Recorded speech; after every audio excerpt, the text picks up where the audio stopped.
Gold की चमक ने इन्वेस्टर्स को चकाचौंध कर दिया है। पिछले एक साल के दौरान गोल्ड ने 40% का शानदार रिटर्न दिया है। सेंट्रल बैंकों की गोल्ड में एग्रेसिव खरीदारी और जियोपॉलिटिकल टेंशन गोल्ड के भाव में लगी आग को भड़का रही है। लेकिन गोल्ड जहां कीमत के नए कीर्तिमान बना रहा है, वहीं दूसरी ओर मेटल्स के भाव में लगातार गिरावट देखने को मिल रही है, जो इकोनॉमी के लिए बुरा संकेत है। गोल्ड की कीमतें बढ़ना और बेस मेटल्स की कीमतों का गिरना क्यों है इकोनॉमी के लिए खतरनाक संकेत? गोल्ड कीमतें किस ओर कर रही हैं इशारा, ये सब हम आपको इस वीडियो में बताएंगे। सबसे पहले बात गोल्ड की कर लेते हैं। गोल्ड के हिस्टोरिकल डेटा को उठाकर देखें तो हर 10 साल में गोल्ड के भाव तिगुने हो जाते हैं, जबकि 5 साल में दुगने हो जाते हैं। गोल्ड की कीमतें लगातार भागते हुए 1 लाख के आसपास थम गई हैं और इसी साइकोलॉजिकल स्तर के आसपास बनी हुई हैं। हालांकि ट्रम्प टैरिफ, जियोपॉलिटिकल टेंशन या कोई बड़ी ग्लोबल घटना सोने की कीमतों को फिर से भड़का सकती है, लेकिन जो कहानी गोल्ड के लिए है वो बेस मेटल्स के लिए नहीं है। सोना जहां तेजी की कुनाचे मार रहा है, वहीं बेस मेटल्स गिरावट का गोता लगा रहा है। कॉपर, एल्यूमिनियम और जिंक के भाव में पिछले एक साल में औसतन 10% की गिरावट दर्ज की जा चुकी है। ब्लूमबर्ग इंटेलिजेंस के वरिष्ठ कमोडिटी स्ट्रैटेजिस्ट माइक मैकग्लोन ने अपने नोट में कहा है कि ब्लूमबर्ग इंडस्ट्रियल मेटल स्पोर्ट सब इंडेक्स के मुकाबले मई के अंत में गोल्ड की कीमतें अब तक सबसे ज्यादा ऊंचाई पर है। ये डेटा 1991 के डेटाबेस पर आधारित है। गोल्ड की कीमतों में मेटल्स कीमतों के मुकाबले तेजी ग्लोबल इकोनॉमी के लिए शुभ संकेत नहीं है। मैकग्लोन के अनुसार गोल्ड की बढ़ती कीमत ग्लोबल इकोनॉमी के लिए कुछ चेतावनियां लेकर भी आई है। अमेरिकी स्टॉक्स की कीमतें ऊंची बनी हुई हैं और ट्रेजरी बॉन्ड पर मिलने वाला ब्याज भी घटने के बजाय बढ़ रहा है। इसका कारण है कि बाजार को लेकर घबराए हुए निवेशक रिस्की इन्वेस्टमेंट को डंप कर रहे हैं और सेफ्टी के लिहाज से डेट की ओर रुख कर रहे हैं। सोने की कीमतें बढ़ने के पीछे कई कारण हैं, जैसे महंगाई की चिंताओं और विदेशी सेंट्रल बैंकों की खरीद के कारण सोने की कीमतें कई सालों से लगातार बढ़ रही हैं।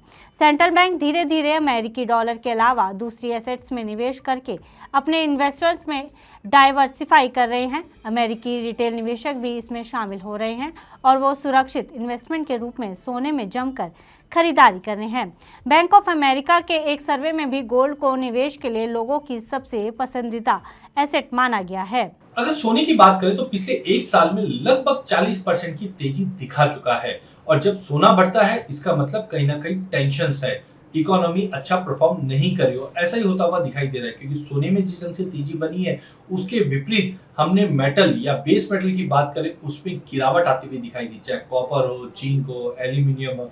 यहाँ पे हमने देखा कि जैसे जैसे इंडस्ट्री में स्लो डाउन है, रिसेशन का फियर बना हुआ है, ये कहीं ना कहीं गिरावट दिखा है। इनफैक्ट कल के सेशन की अगर बात करें तो चाइना से जो मैन्युफैक्चरिंग के नंबर आए हैं वो 50 के नीचे, ये दर्शाता है अभी भी इकोनॉमी उभर नहीं पा रही है। हो सकता है आने वाले समय में थोड़ा बहुत सपोर्ट मिल जाए इकोनॉमी को, जिस ढंग से सेंट्रल बैंक इन्फ्लेशन कम करने की कोशिश कर रही है, इसलिए बेस मेटल में हमने बड़ी तेजी देखी नहीं है। बट कहीं ना कहीं अगर रेट कट्स होता है और इकोनॉमी को सपोर्ट करने की कोशिश की जाती है तो डेफिनेटली हम बेस मेटल में थोड़ा सपोर्ट देखेंगे। बट जिस ढंग से सोना बढ़ रहा है ये अभी भी ऐसा ही दिखा रहा है कि अभी भी इकोनॉमी में अनसर्टेनिटी है, जियोपॉलिटिकल टेंशन। सोमवार के सेशन में हम रशिया यूक्रेन के अंदर जो टेंशन वापस बढ़ते हुए दिखा है, ये एक बड़ा कारण रहा है जो सोने को अब तक सपोर्ट दिया है। गोल्ड की बढ़ती कीमतें इस ओर साफ इशारा कर रही हैं कि ग्लोबल इकोनॉमी से मंदी का साया अभी पूरी तरह से हटा नहीं है। ट्रम्प टैरिफ की गेम से अगर अमेरिकी इकोनॉमी पर मंदी के बादल उमड़ते हैं तो स्टॉक मार्केट के साथ बिटकॉइन और दूसरे रिस्की एसेट्स में तेज बिकवाली देखने को मिल सकती है।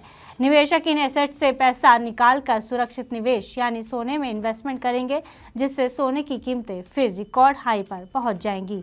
हालांकि भविष्य को लेकर कुछ अंदाजा नहीं लगाया जा सकता है, लेकिन ग्लोबल इकोनॉमी को लेकर एक बड़ी नेगेटिव खबर गोल्ड कीमतों को फिर से भड़का सकती है। लेकिन आप किसी तरह के इन्वेस्टमेंट से पहले अपने फाइनेंशियल एडवाइजर की सलाह जरूर ले लें।